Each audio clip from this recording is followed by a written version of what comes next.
aire, ¿no? Como si estuviera nevando. Nieve en verano. Se apagó el campo magnético de la Tierra. Hace 2 días que está cayendo del cielo una mierda tóxica que te toca y te mata. Este es un mensaje de emergencia. Si hay alguien escuchando, por favor, responda.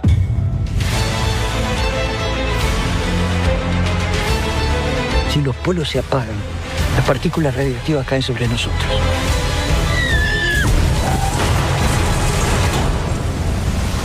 Esto también es por los polos.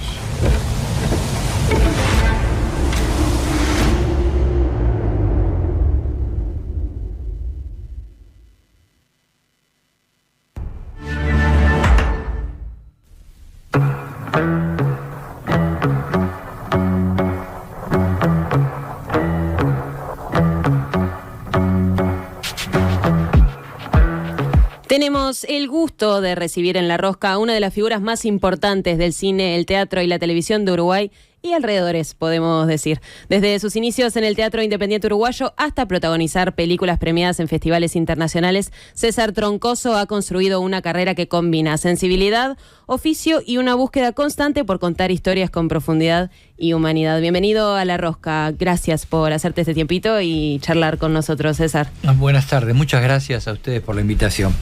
Ya vamos a entrar un poquito en todo el tema de El Eternauta, sí. Pero estos días también fueron especiales porque la semana pasada falleció José Mujica. Sí, el Pepe, sí. Y vos actuaste en la película de La Noche de 12 años. Sí.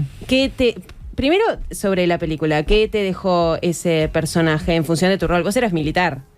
Era, sí, militar y villano, ¿no? Y villano. Porque difícil, ¿no? Meterse ahí. Sí, estaba César Bordón también, y hacía un militar que creo que tenía en contacto con el personaje de Rosenkopf, sí, con el chino, sí. Que era el que le escribía. Le escribía y tenía una actitud un poquito más amigable que el mío. El mío era más complicado. Sí.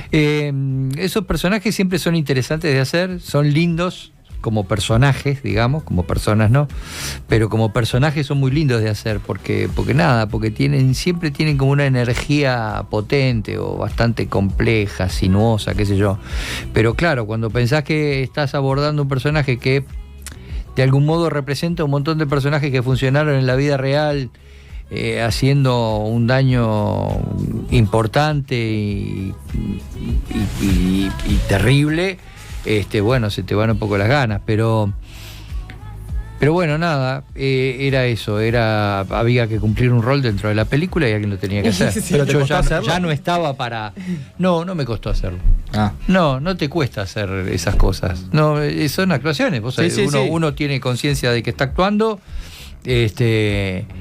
uno tiene conciencia, eso siempre lo digo, yo soy, me considero un buen tipo en términos generales, pero después también, si tengo que ser una porquería humana, claro, tengo herramientas para hacerlo. O sea, y llegas como al punto de entender, como de entender, no de justificar, de entender el proceso psicológico por el cual un tipo llega a hacer lo que hacía, por ejemplo, tu personaje en esa película. Es complicado porque lo que hacía era hacer daño, ¿no? Una cosa es entender la ideología que el tipo tiene, entender que él considera que el camino hacia lo mejor es el que transita él, eso se puede entender. Yo puedo entender que alguien piense distinto a mí con respecto a cómo debe ser un país y cómo deben tratarse a las personas en el país. Eso lo puedo entender. Distinto es el daño físico, ¿no? La tortura, el sometimiento. Eso es bastante más complicado de chapar, no te entra en la cabeza. Te entra en la cabeza, porque somos humanos y eso, quiero decir, eso no escapa a la conducta humana, eso es de seres humanos también, ¿viste? A veces uno dice, estos son seres horrorosos, no, son horrorosos, pero no necesariamente son unos patológicos irrepetibles, no, es la naturaleza humana que les permite hacer lo que hacen, y entonces en esa medida lo entendés, obviamente. No compartí los métodos son siniestros y todo lo que busca romper al otro, me parece que nada, es como de lo peor de lo humano, ¿no? Sí, claro. Y hablando particularmente de lo que pasó con el Pepe la semana pasada, de su fallecimiento, como figura, Pepe Mujica, ¿qué pensás que deja en el uruguayo, en el argentino? ¿Qué imagen pensás que deja y qué relevancia tiene y qué podemos reflexionar en estos momentos que da para reflexionar un montón de cosas, ¿no? No, yo lo que dije, bueno, primera cosa que dije es que teniendo 89 años, a mí me parece bien que se haya ido, quiero decir, vivió la vida. Claro. O sea, es una vida bien vivida. Y bueno, el otro día también falleció Belela Herrera, también con mucha edad. Entonces, bueno, gente que vivió su vida, que la sufrió, que la disfrutó, qué sé yo, no sé, que hizo lo que pudo con ella. Bueno, no digo, porque tenemos esa cosa de ojalá sigue. No, la gente no sigue hasta. El guerrero tiene derecho a su descanso. También es un poco. Bueno, claro, lo dijo él. Eso por un lado. Después por el otro, más allá de ciertas contradicciones que él tuvo, porque ejerció la presidencia del país y las contradicciones son un asunto bastante inevitable cuando estás tan a la vista, y el Pepe estaba muy a la vista. Lo que me parece que hay que rescatar es lo otro. Es la persona que en el último tiempo ya no pensó tanto en términos políticos como en términos humanos y sociales, y que dijo un montón de cosas que a mí me parece son bastante obvias. Digo, no es que haya dicho obviedades, no quiero decir, no es despectivo eso. Dijo cosas obvias, pero que las personas parece que necesitan que se las digan cada tanto, porque si no parece que no las entendieras, ¿viste? Es muy loco eso. Es como el jugador de fútbol, ese que juega fácil, ese que juega mejor. Claro, sencillo. Claro, sí, pero te dijo 4 verdades, pero si vos te hubieras sentado a pensar, en vez de estar corriendo como un demente atrás de vaya a no saber qué, te hubieras sentado a pensar, las deducías solo. Tal cual. No te las tenía que decir el Pepe. Sin duda. Pero justamente por eso es valioso, porque trajo al primer plano un montón de pensamientos y líneas de pensamiento que en realidad, si sos integrante de la especie humana, te conviene. Son más esenciales. Claro, son medio básicas, ¿no? Claro. Te conviene tener presente, ¿viste? En ese sentido funcionó, y además, funcionó a un nivel internacional. El tipo se internacionalizó como pocas personas. Fue admirado, porque además lo que sí claramente, lo que sí fue un dato medio único, es que hay una coherencia entre lo que digo y lo que hago, ¿no? Porque nunca dejó de vivir en la chacra, en las condiciones que él mismo se planteó para sí, y para su compañera, ¿no? Lucía también lo hizo. En ese sentido, digo, el tipo es coherente, ¿viste? Y la coherencia se agradece también. Cuando vos ves un montón de gente que dice cosas preciosas, pero que después no las defiende con el cuerpo, y él lo hizo, ¿no? En Infancia Clandestina, con Natalia Oreiro, también abordaste como temas de dictadura, de militancia. Sí. ¿Qué te lleva a elegir este tipo de proyectos que tienen tanto contenido social, político, histórico? Sí, yo no los elijo por eso. no es la razón. La razón es que el guión está bueno, y que las condiciones, y que lo que se me propone. Quiero decir, si vos haces una porquería con un tema de eso, voy a tratar de no hacerla. Lo que hay es un quiero decir, Infancia Clandestina, flor de película. Lo que hay es una gran película ahí. Y el tema es ese. Obviamente hay temas que yo decido no defender, pero hay otros que no tengo inconveniente, y hay otros que en los que me elijo. Pero básicamente lo que sucede es que son películas buenas. La Noche de 12 años, flor de película. Infancia Clandestina, flor de película. Zanahoria está bárbara, por ejemplo, la película de Enrique Buquiquio. Y entonces me coincide eso, ¿no? Coincide porque lo primero que son es películas, ¿no? Primero son películas, y después además abrirán el juego para que haya debate o qué sé yo. Pero primero hacemos una película. Bueno, que la película esté buena, que además me paguen, eso siempre es lindo. Y después las condiciones del trabajo, yo no sabía quién era Benjamín Ávila, pero me mandó unos videos. Ya había laburado con Álvaro Brechner en Mal Día para Pescar antes de La Noche de 12 años. Con Buquiquio también lo conocía de algún rodaje de algún corto anterior, y había trabajado había tenido una participación en El Cuarto de Leo. Yo acompaño proyectos también por la gente que los integra, ¿no? Es como un combo de cosas, es un grupo de cosas, unas cuantas. Pero sin duda el cine cumple, o crees que el cine, el teatro, el arte en general, cumplen un rol para visibilizar capaz todas estas cuestiones que capaz no llegaban a la gente sí. por el cine. Sí, tienen un sentido extra. Que yo no se lo pido expresamente, digamos, por eso digo, tiene la posibilidad además de abrir el juego un montón de debates o a trabajar zonas que son prácticamente desconocidas o poner en primer plano un montón de vivencias de gente valiosa. Sí, claro, son herramientas que permiten que nos entendamos cada vez más, ¿no? También cumplen esa función. Pero bueno, la primera función, creo yo, es la de ser el cine. Lo que, claro, es ser cine. Que te atraiga, porque así lo consumís también. Y después vamos por lo demás. Yendo al Eternauta, que también se ha como fomentado, no sé si fomentado, pero se ha en Argentina, que está pasando un momento especial, y acá también, esto de el contenido político, no político partidario, sino político social que tiene la serie, esto de no salvarse solo, del héroe colectivo, y en un mundo que cada vez es más individualista, cada uno en su chacrita. ¿Qué pensás de eso, de la repercusión que tuvo para ese lado? Que viene bárbaro. También es un poco lo que decía el Pepe, ¿no? Son cosas que uno, si se sienta a pensarlas, se da cuenta solo. Pero hay que decírselas. Y bueno, digámosela. Pero se las estamos diciendo dentro de una serie que tiene 6 capítulos y que es muy sólida como serie. Entonces está bárbaro. Que nadie se salva solo tendría que ser una cosa tan obvia. Y hay tanto zapallo diciendo que no, que yo me hice de abajo por mí mismo, nadie me ayudó, lo que tengo no me lo regalaron. No te lo regalaron, es cierto, capaz que no te lo regalaron, capaz que te rompiste el lomo laburando, pero no seas bobo, muchacho. Ibas a la carnicería y vi un señor que te cortaba la carne. Eso es ayudarte. Quiero decir, hay una maestra que te alfabetizó, somos gente que vive en sociedad. Entonces, como gente que vive en sociedad, si yo, para algún oyente, soy un tipo interesante, también es porque ustedes 3 me están abriendo los micrófonos.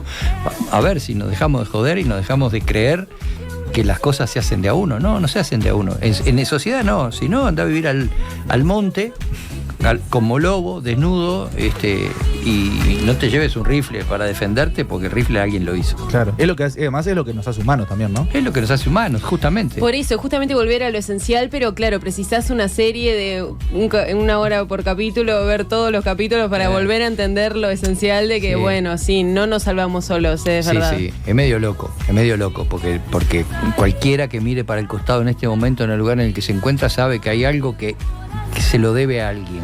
No hay vuelta, no hay manera. ¿Y la repercusión que tuvo el Eternauta la esperabas? En este sentido y en todos los sentidos. No esperaba. Fue muy increíble. A mí me parece que, por ejemplo, a nivel argentino, la película pegó en una fibra la serie pegó en una fibra que trasciende lo ficcional, digamos, ¿no? Hay algo. Estaban todos. La serie tiene. Oesterheld tenía un color político, digamos, político partidario. Y a esa gente le pegó, pero también le pegó a los que tienen el color político opuesto. Los libertarios también tomaron algo de la serie para sí, ¿no? Y hay algo que se generó ahí que es muy increíble, que no sé bien qué es, y que ojalá ayudase de algún modo, ojalá, a tapar esa grieta infame que tienen. Pero es que es lo que decías antes, como vos dijiste, como vuelvo a lo esencial, de algo que cualquiera puede razonar, vos lo podés llevar para el lado que quieras después. También, claro. Sí, es eso. Porque la serie lo que no tiene, un poco lo que decías, tiene un color social, si querés, su costado político, no tiene un color partidario. Entonces, bueno, sí, lo podés manipular para acá o para allá. Entonces, en ese sentido, me sorprendió a mí a nivel argentino lo que pasa. Es como que alguien dijo, yo tengo la sensación con la serie de que se parece un poco la reacción a cuando ganamos el Mundial. ¿Viste? Esa cosa unificadora, esa cosa que generó un sentido de país para todos. Después, bueno, se seguirán peleando, no sé, eso yo qué sé, pero hay un sentido de país. Y después también me sorprendió, eso a nivel argentino, ¿no? Yo esperaba que fuera exitosa sin duda, porque me parece que estaba todo dado para que lo fuera. Todos los elementos estaban ahí. Pero igual me impresionó. Y más me impresionó la repercusión a nivel internacional, porque sí, en Estados Unidos es la tercera más vista, eso es increíble. Yo no sé si en algún momento llegó a subir de eso. Claro, en Francia la segunda. Sí, no. Claro, países en la India, en Japón, en un montón de países de Asia, en los países nórdicos. Bueno, España era medio lógico, claro. Pero en Alemania, bueno, no sé. Sí, en países que vos decís, la ciencia ficción es una cosa que para claro, ellos es... Pero también es que como hay tan poca cosa buena últimamente, creo yo, como colectivamente que consideremos buena, sale una cosa de estas y rompe todo, pero mundialmente también. Sí, y me parece que también está lo que aporta de argentinidad suma. Sí, claro, es decir, estás viendo una serie que tiene un color un poco diferente, ¿no? Estás viendo un nuevo modo de entender la vida, quiero decir, después aparecen la invasión propiamente dicha, pero mientras tanto lo que se instala es una idiosincrasia que no está demasiado vista en estos contextos de ciencia ficción. ¿Y habías leído El Eternauta antes de...? ¿Qué te había parecido? ¿Qué fue la primera impresión? El Eternauta yo lo leí en los años 80, más o menos, porque 80, 90, porque compraba la revista Fierro, que era una revista de historietas argentina, que llegaba a Uruguay semanalmente, quincenal o mensual, no me acuerdo si era cada 15 o cada mes. Y yo la compraba, todavía la tengo toda no, pero tengo un montón. Y ahí, una vez, la revista alargaba un número especial que se llamaba El Libro de Fierro, y una vez se lo dedicaron a Oesterheld. Entonces yo ya sabía que la importancia que tenía el Eternauta. Y lo leí, un día me lo compré y lo leí. Todavía también tengo el libro. ¿Y qué me había parecido? Me había parecido una historieta de los años 50. Que era una historieta por entregas, y en algunas cosas me parece que era una historieta interesante como punto de arranque para una adaptación a serie, pero que tenía sus cosas, era muy literaria, había mucha narración, Oesterheld narraba mucho, había más espacio para la narración, creo yo, que para los dibujos de Solano López. Había algunas cosas que chirriaban, como por ejemplo las mujeres eran todas las mujeres. Creo que aparecen 3 mujeres. La esposa de Juan Salvo, que era ama de casa, la hija de Juan Salvo, que era una nena de 10 años, y una mujer mala que moría en un momento ya por el final de la mitad para adelante de la historieta. O sea, me pareció como eso, como que era una una historieta de su tiempo. Claro. Y bueno, y lo que hizo, y agradezco la adaptación que hizo. Te iba a preguntar, ¿qué te pareció la adaptación al siglo XXI, 2025? Bárbara. Primero porque puso mujeres fuertes, digamos que no pasaron a ocupar lugares particularmente relevantes, porque bueno, de algún modo respeta un poco esa lógica de las mujeres. Pero por ejemplo, la mujer de Juan Salvo, el personaje de Darín, ahora es médica. Sí. La hija ya no tiene 10 años y es una nenita inocente, sino que es una chica de 17, 18. Que sale con las amigas. Que sale con las amigas y que tiene un peso específico. Aparecen personajes que son... hay algunas quejas, por ejemplo, con el personaje de Oriana Cárdenas, que es venezolana, y su personaje se llama Inga y aparece, es una chica delivery. Sí. Pero me parece que la adaptación de Bruno al siglo XXI inevitablemente incluía esas migraciones, si no, no estás hablando de la mismo es un laburo, o sea, muestran lo que es un laburo, es recontra común y visto la piba de Rappi, la piba de Rappi. Cubre al hermano en realidad, o sea, como que todo. cubre, sí, nada, como la vida. La vida, claro. Y eso a mí me parece que está bueno, ¿viste? Lo mismo cuando aparece el dato de que el personaje de Juan Salvo es un veterano de Malvinas, ¿viste? Para justificar también el aprendizaje que él tiene el conocimiento que él tiene del uso de armas y todo eso. También está bueno. Pero bueno, ahí yo creo que también incide el hecho de que la figura central de la serie es Ricardo Darín, que tiene la edad que tiene y que es una figura como no hay dos, me parece. Es un tipo que tiene un prestigio a nivel hispanoamericano, por lo menos, que es muy alto. Claro. Entonces lo eligieron y al elegirlo justificaron esta cosa también de que lo viejo funciona, sí, de algún modo, claro, ¿no? Lo viejo funciona, aplica a los aparatos antiguos, pero también aplica a los veteranos bueno, a Darín y a mí. Sí. A Darín y a mí, y bueno, y a Subioto más chico y Martínez Bell creo que también. Pero aplica un poco a nosotros también en esa cosa de. Y a mí eso me parece piola, me parece lindo, me parece que está bueno. Está bueno agarrar y jugársela por esos caminos, ¿viste? ¿Y cómo funcionó esa dupla atrás de cámara? Bárbaro. Nada, con Ricardo, con todos, con todos. Estaba buenísimo cuando nos juntábamos porque éramos todos un montón de guarangos. Fuera de cámara, ¿no? Todos. Bueno, Martínez Bell, por ejemplo, es clown, o sea, ya es guarango de por sí. Por profesión. Sí, claro. Humorístico, claro, es inevitablemente humorístico. Subioto, que parece un tipo serio, ¿viste? Vos lo mirás así, decís pelado y serio, y no. No es para nada. Y las chicas lo mismo, Andrea, y Ricardo el peor. El peor de los guarangos. El peor de los guarangos, y lo cual me parece que es muy inteligente por parte de él, más allá de que es su forma de ser.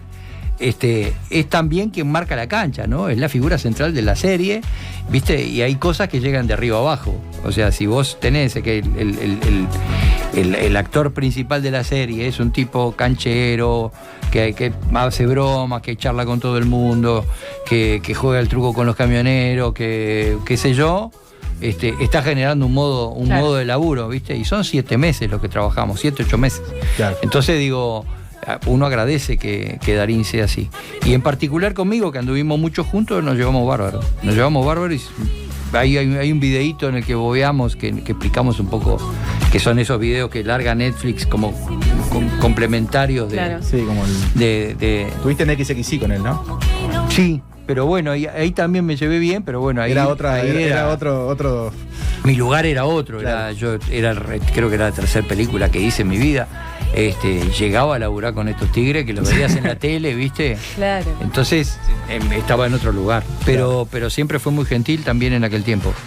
Bien. Y en cuanto al momento que vive lo audiovisual y el cine en Argentina, el hacer un producto que sea de eso que hablamos, de ciencia ficción, porque generalmente los productos, como las películas, las series argentinas o uruguayas, la ciencia ficción no es lo más común y corriente. Y que haya salido tan bien. ¿Qué les dejó a ustedes? A mí me parece que lo interesante de esto es que vos descubriste que podés trabajar en otras líneas que antes no tenías muy curtidas y que ahora las tenés. Ahora sabés que podés hacer ciertas cosas con un nivel tecnológico de punta y hacerlas bien. Eso para mí es un dato. Y la otra cosa que me parece un dato interesante es en este tiempo en el que el Instituto de Cine de Argentina está medio alicaído porque está en manos de gente que no quiere mucho al cine ni al audiovisual, que te aparezca un exitazo de este tipo es increíble, ¿no? Sí. Más allá de que ellos dicen que bueno, nada, que mirá las cosas que se pueden hacer con los emprendimientos privados, en realidad la están dibujando porque algunas cosas públicas porque son inevitables, ¿no? Porque toda esta gente se formó en el otro periodo y se formó justamente porque había películas independientes chiquitas que se podían hacer por los subsidios del Inca, ¿no? Los subsidios eran muy amigables con las películas pequeñas y las películas pequeñas son las que terminan formando los futuros directores de series pelotudas, ¿viste? Sí, entonces claro. Hay que ser un poco listo y agarrar y decir, bueno, a lo mejor el Estado no es el bicho terrible que ustedes pintan. A lo mejor lo que hay que hacer es depurar lo que deba ser depurado, pero no trancar todo y no dar un subsidio. Sin duda. Ya vamos a volver al Eternauta, pero Sí. contanos más de tus arranques. ¿Por qué empezaste a hacer teatro? Yo me divorcié y me quedó un hueco. Eso para empezar, ¿no? Quedé como con un montón de actividades suspendidas porque bueno, no las hacía más. Y se produjo el hueco y... Mirá quién vino. Se produjo el hueco y entonces empecé como a buscar alguna actividad y justo apareció un aviso diciendo que se abrían cursos de teatro en Teatro 1, que Teatro 1 era uno de los 2 teatros que yo miraba en aquella época. Cuando yo era espectador de teatro, a mí lo que más me gustaba de lo que veía era lo que se veía en el Teatro Circular en aquel momento, sí, y lo que se veía con la gente de Teatro 1 en la Alianza Francesa, que era el lugar en el que ellos estrenaban sus espectáculos. Y justo abrieron ellos, fui un día a ver con qué me encontraba y el que estaba era Restucia. Podía haber estado también Luis Cherminara, pero estaba Alberto, entonces terminé arreglando con él para participar de una clase y ahí me quedé un año. Pero nunca habías hecho nada de cine antes. No, Digo, nada de teatro, nada de actuación. De cine ni siquiera. No, decir nada de actuación. No, boludeces en la escuela, ¿viste? Cuando llamaban en la escuela y te decían, a ver, alguien, y allá hice Claro. La Valleja una vez, Claro. ¿viste? Claro, sí, pero nunca lo habías... Levantaba la bandera y el desembarco de los 33, esas tonterías, pero no, nada. Lo primero fue eso. Era espectador apenas. Y con Restucia, ¿cómo? ¿Tenés alguna anécdota? ¿Te acordás de alguna anécdota? No, yo, ¿sabés de qué me acuerdo? Vamos a decirle a la audiencia que esto me lo preguntaste antes y yo te dije que era muy malo con las Pero, anécdotas. porque, pará, lo primero que me dice es, soy muy malo con las anécdotas. Nosotros tenemos esta pregunta, que dice, ¿tenés alguna anécdota con Restucia? Entonces le advierto antes, le digo, vos andate pensando alguna, por las dudas. Está, pero no pensé ninguna porque no soy muy malo con las anécdotas. Lo que me acuerdo, que eso sí lo voy a decir, es que él estaba haciendo él hacía... Esto es locura animal, esto es cordura, no sé qué, y había otra más, eran 3. Y en el Teatro de la Candela, cuando todavía estaba en la calle 21 de septiembre. Y me ofreció hacerle el programa. Yo dibujo, ¿viste? Sí. Para mí. Y me dijo, haz el programa, César. Y le hice el programa de la obra de teatro que estrenaba. Eso sí, estuvo generoso, lindo eso. Y después, bueno, nada, me acuerdo que básicamente las clases eran básicamente improvisación, caminábamos un poco por el espacio, ¿viste? Sentíamos el Toda espacio. esa cosa bien de teatro. Claro, caminen, ¿viste? Siéntanse. Sí. Siéntase cómodos. Sí. Él no decía siéntanse hojas, pero se ve que lo pensaba. Y bueno, y uno hacía un poco lo que él decía y después lo que estaba bueno, que lo que me gustaba a mí es cuando decían pasen e improvisen. Claro. A veces hacíamos ejercicios como esa cosa de los opuestos, ¿viste? Sí.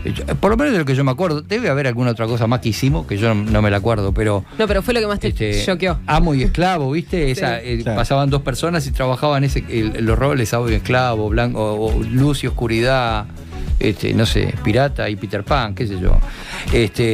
Trabajabas como los opuestos, improvisabas y el resto de los compañeros, a veces era eso y bueno, pasábamos un rato y pasaba otro.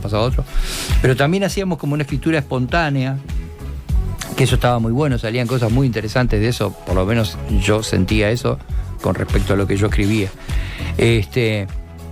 Y eso me parece que estuvo bueno y que a mí me vino bien en el sentido de eso, de aflojar, de adquirir un cierto oficio, de adquirir capacidad de respuesta ante imprevistos. Funcionaba muy bien eso. La capacidad también viste que a veces hay, por ejemplo, películas en las que te dicen, decirlo con tus palabras, ¿viste? Sí. No es aprenderlo de memoria y eso me parece que ahí esa zona de trabajo con Alberto me parece que sirvió para eso. Igual después me cansé. ¿Te cansaste del teatro? Sí, me cansé me cansé, de ese no. modo de teatro. Sí, claro, yo estaba con María Dodera, que éramos los dos alumnos de Alberto. Sí. Y en determinado momento nos fuimos. Y nos fuimos al Teatro de la Gaviota. El Teatro de la Gaviota era un teatro, el Estela de Italia, que está ahí en Tristán Narvaja y Mercedes. Claro. Y ahí hicimos una escuela un poco más ortodoxa. Ellos, Cherminaire y Restucia, tenían esa actitud, esa cosa de ¿para qué tanto chirimbolo, las materias, viste? Había como que aprender otra cosa. Y a nosotros nos interesaba también un poco el chirimbolo, claro. ¿Viste? O sea, divertía. No, pero vos mirabas por ejemplo, no tanto a Alberto, pero Cherminara era un actor que actuaba así, que vengan dioses, ¿viste? Y sabía poner la voz y todo. Claro, y él renegaba el chirimbolo, pero después que lo tenía aprendido. Claro. Sí. Entonces nosotros lo que queríamos era aprender un poco el chirimbolo. Y nos fuimos para la Gaviota, que teníamos materias, tuvimos un poco de danza con Nacho Cardoso, tuvimos, expresión corporal con Ana Corti, estaba Alberto Fontana en foniatría, estaba todo más armado. Y después el arte escénico propiamente, que donde tuvimos, para mí, unos cuantos tipos mediocra, Fernando Toja, Luis Vidal, Cecilia Baranda, el Chicho Andrade, Carlos Aguilera. Había que siguen siendo referentes. Sí, para mí el Toja es lo más grande que hay. Ahora Luis Vidal, que estaba medio quieto, ahora está haciendo una obra con el Flaco Esmoris. También hizo con el Toja trabajé en Amachos y después trabajé en Tuya Héctor. Pero con Luis Vidal no, pero Luis Vidal hacía unas cosas hermosas en el circular. Había hecho, con Franklin Rodríguez vi algunas, hizo Opiniones de un payaso, hizo Los girasoles de Van Gogh, cosas muy lindas hacía. Y después otros años con Aguilera, que era un director de la casa, digamos, era vinculado a la Gaviota mismo. Y ahí aprendimos otro montón de cosas. Ahí conocí a Roberto Suárez, con quien después terminé haciendo un dúo cómico, qué sé yo, y laburando en las obras de él. ¿Y qué recordás de esos años? Estaban buenísimos. ¿Te divertiste? ¿Se divirtieron? Sí, eso. Sí, porque había como una libertad creativa que me parece que Roberto capaz que la conserva, porque Roberto, viste que está en el Odeón, hace procesos de ensayo de 2 años, entonces el tipo capaz que en esos procesos la libertad creativa está toda, ¿no? Andás a ver, las cosas que hace son alucinantes aún. Pero sí, había como un nivel de libertad y una cosa de tomar riesgos, y no había mucho costo porque no nos pagaban siquiera, o nos pagaban 2 mangos. Entonces, venimos y hacemos y vemos. Y a su vez eso trajo la convocatoria a nosotros, ¿no? A mí te empezaban a llamar porque te veían en Suárez Troncoso, porque estaba bueno eso. Claro, como medios también. Claro, entonces era como una carta de presentación, claro. ¿Viste? Estos tipos andan bien. Entonces, era maravilloso. Obviamente, también había mucho desbunde, mucho relajo, qué sé yo, ¿no? Eran mis épocas alcohólicas, pero de borrachín. Pero estaba muy bueno, y además también eso, viste, esa experiencia que sumas. Y después te encontraste con el cine. Un mundo completamente distinto. Con 40 años, después de un montón de trillos, yo ahí. Ya que estamos, voy a decir que laburé con Sergio Blanco, con el Toja, laburé con Mariana Perkovich, hicimos mucho teatro fuera en espacios no convencionales, también, que también era divino eso. Claro, y pasaste de todo ese mundo a encontrarte con una cámara. Sí, con 40, no tiene nada que ver, 40 años, ¿verdad? No, es otro viaje. Con 40 años me hice la primera película, el primer largometraje, que era El viaje hacia el mar. Antes de eso, creo que había hecho... Todo el mundo me dice, y yo no me acuerdo, pero bueno, les creo. Y había hecho Perro Perdido, un cortometraje dirigido por Arauco Hernández y codirigido por Dani Hendler. Precioso es el cortometraje, blanco y negro, lindo, un par de gauchos malos, con Carlitos Rodríguez y con Natalia Costa. me muero al final. Está bueno, ya está, ya ni lo voy a ver. Sí, no lo vean, me muero. Pero bueno, sí, pero empecé con el cine, El viaje hacia el mar de Guillermo Casanova y bueno, nada, sí, preciosa. Sí, y descubrí ahí un mundo nuevo, ¿no? Una posibilidad nueva, hice esa, que a su vez abrió la puerta a otras. Y después terminé, 3 o 4 películas después, hice El baño del Papa y bueno, ahí ya está. Y ahí te casaste con el cine. La gente... Sí, pero igual lo engaño cada tanto con el teatro. Con el teatro lo engañas. La gente se acuerda de vos. Acá dicen, los ensayos eran en el apartamento de la calle Colonia y los talleres en Rivera y Boulevard, éramos compañeros. Pone acá Fugas, en YouTube. Después ponen, entonces a partir de ahora podemos esperar algunas películas o series de terror, algún Quiroga u otro parecido, pregunta la gente. La Fierro tenía un suplemento que se llamaba Óxido, todos dibujantes nuevos y material muy moderno para la época. Cuando nosotros hicimos Suárez Troncoso, Robertito era más chico, yo ya era un viejo y Roberto, ahora el viejo es él, pero antes era mucho más viejo yo que él y yo tenía las Fierros y con nosotros en las Óxido, el oyente que lo puso se acordará, aparecía también aparecían notas acerca del under porteño, de las gambas, estaba el Paracultural en aquel tiempo, en los 90, estaban las gambas al ajillo, los Meggi, Urdapilleta Tortonese, Batato Barea, toda esa gente. Y yo dije, y estos locos están haciendo teatro, viste, con una impronta medio historietística, yo quiero ver qué es eso, no sé qué, no sé cuánto. Y con Roberto, bueno, me quedé sin... Vuelvo mañana. Con Roberto empezamos a mirar eso y bueno, nada, y lo que terminamos haciendo se parecía mucho o pretendía parecerse mucho a lo que imaginábamos que hacían allá en Buenos Aires, pero estaba hablando de otra cosa, ¿no? Estábamos hablando de la revista Óxido, de los comentarios de la gente, en realidad. Gente que espera que hagas teatro de terror. Lo que haría bueno. Lo que hablaste de terror, igual fuiste la voz de un podcast como Frente al Asesino que tu narración hacía que bastante te metías en piel ahí. La historia es la historia de Pablo Goncalves. Es la historia de Pablo Goncalves, yo simplemente era el narrador, pero sí, a mí me gustó mucho hacerlo y estaba bueno, me parece.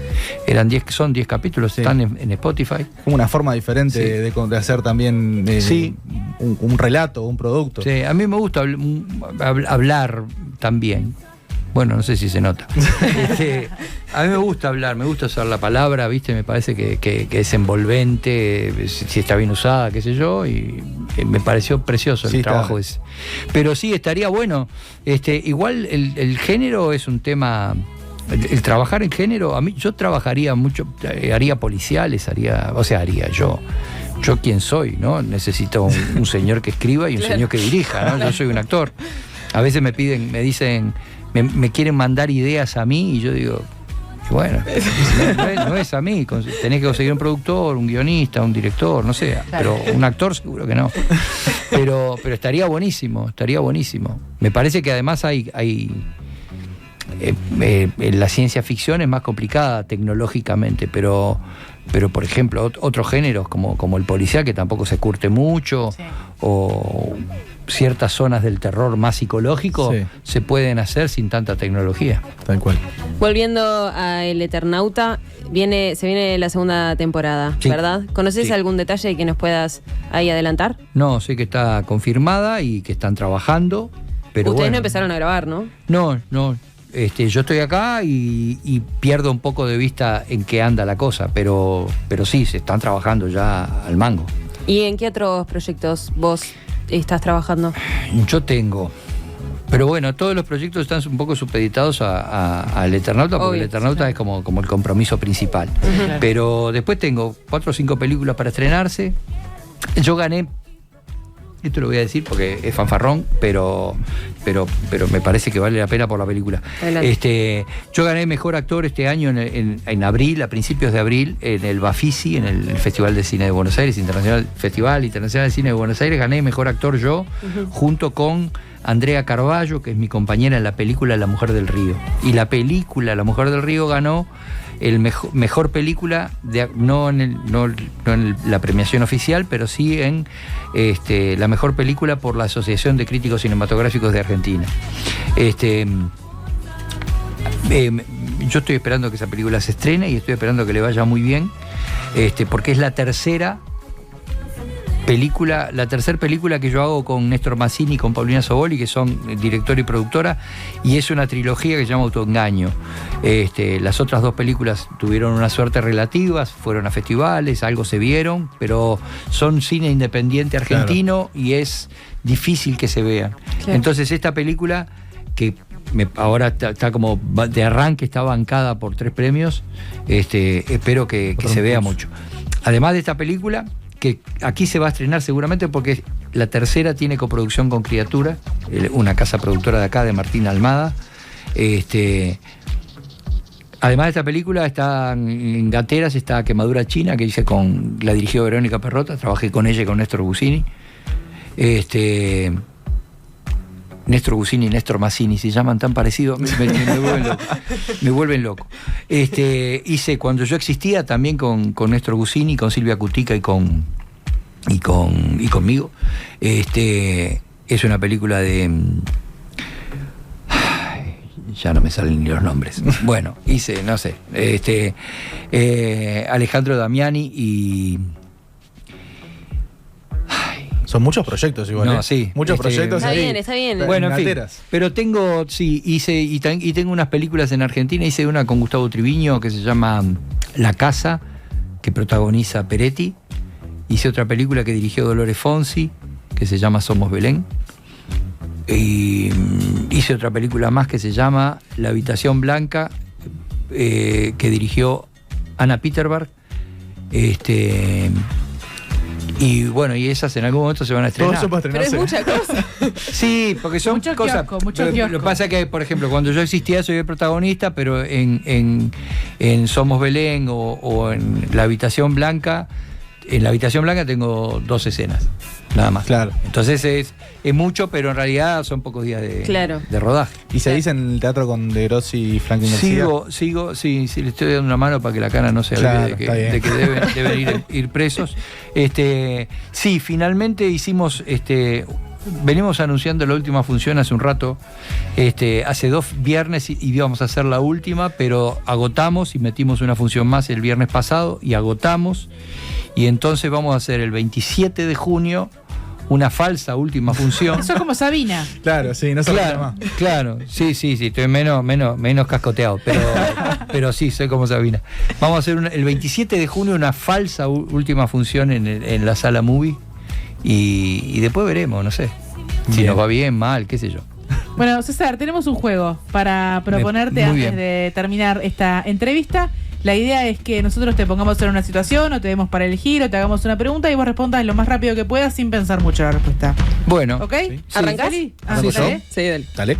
¿Qué 3 cosas se llevaría el Tano a una isla desierta? el Tano. Sí. El Tano, un destornillador, a su mujer Ana primero, el destornillador después, ese es el orden. Y no sé, una batería. ¿Qué es lo primero que hubiera hecho César ante la caída de una nieve tóxica? Rezar y luego morir. ¿Qué habilidad de las que tiene César le hubiera servido para sobrevivir en ese mundo distópico? Ninguna. ¿Preferís actuar en una película comercial sabiendo que no te convence mucho, o te quedás con una peli chiquita que te llena de alma, que aunque la vean pocos? Hago la comercial primero para poder hacer tranquilo y en paz la segunda después. Excelente. Excelente respuesta. ¿Cine o teatro? No, los dos. ¿Un enemigo? La pereza. ¿Un miedo? El futuro de mi familia. ¿Película favorita? Tiburón, pero siempre digo tiburón porque es la primera que me sale y es de una sola palabra, pero hay muchas más. ¿Trump o Milei? ¿Trump o Milei? Trump, el original en vez de la fotocopia. ¿Qué personaje todavía no te animaste a hacer? Ninguno. Digo, animarme, me animé a lo que me pusieron adelante. Falta que me pongan más cosas adelante y después te cuento, pero no sé. ¿El baño del Papa o el viaje hacia el mar? El baño del Papa, porque me abrió puertas a un montón de lugares y me permitió, internacionalizarme, ponele. Y El viaje hacia el mar porque es la primera película. Si tuvieras que elegir una pareja, una dupla para actuar, ¿a quién elegirías? A Roberto Suárez. Y hay más, pero digo, a Roberto Suárez seguro. Que te sorprendan, ¿teniendo sexo o haciendo caca? No, teniendo sexo. Que me sorprendan y bueno, y si quieren sentarse a mirar, que miren. Lo otro es más feo. Lo otro ya no tengo ganas de que se sienten a nada. ¿Mejor catering de todas las producciones donde actuaste? El catering del Eternauta, no sé cuál es el mejor catering porque hay algunas cosas que están muy atrás en el tiempo, pero el último catering, que es el del Eternauta, no es el último, pero bueno, pero fue uno de los últimos. Andaban bien con el almuerzo y con la cena, andaban bien, pero después de eso, terminaba eso, tenían un postre más o menos, pero después ibas a la mesa que estaba en el set y ahí te llenaban, había tanta cosa dulce para comer. Golosina. No, dulce de leche, no, golosina no, golosina a mí no me interesa. No, dulce de leche, cosas, viste, cosas, era algo imponente. Era medio criminal también, ¿no? Claro. Porque 7 meses actuando. comiendo eso. Claro, sí. Claro. Pues yo, Sí. silencio o charla profunda. Silencio. ¿Un placer culposo? Dulce de leche, comer dulce de leche, ahora paré, pero yo me escondía atrás de la... sacaba el dulce de leche de la heladera, si estaba mi hija cerca, y lo comía atrás de la puerta para que no me viera comerlo, porque no quería Me imagino compartirlo. que le dijiste a los argentinos que es mucho mejor el nuestro, ¿no? Obvio. Está. Y es verdad, además. Y para rematar, ¿rosca dulce o salada? Salada. Muy bien, muchas gracias César Troncoso por haber pasado por la rosca. Por favor. Muchas gracias, fue un placer. ¿Nos vamos a la tanda o nos vamos para siempre? ¿A la tanda? Vamos a la tanda, ya volvemos.